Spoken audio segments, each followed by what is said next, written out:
what is up guys, this is Norman 3000 and this is the review for the Qicent 3-socket car cigarette lighter power adapter with 2 USB charging port.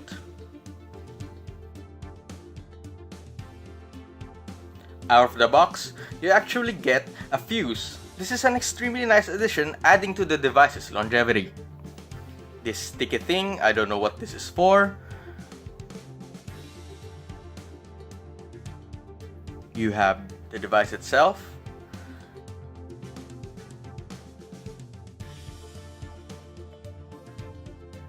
And you have some manuals. Taking a tour, this has 3 sockets with separated on and off switches. It also has 2 5-volt USB ports, which I guess is a nice addition. I have Quick Charge 3.0 enabled car charger, so meh.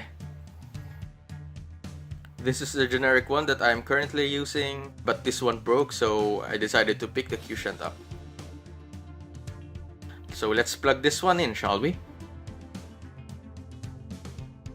Testing it out, it managed to power both my Transcend Drive Pro 520 dashboard camera and the TronSmart QC 3.0 charger. I have just recently got this, so I will have to test its durability out. Initially though, the better build, the on and off switch, and the fuse looks to be a respectable, if not good package for a 600 peso socket. So that's been it guys, I hope you enjoyed this quick unboxing of the Qicent 3-socket power adapter. This has been Norman 3000, and I'll see you soon.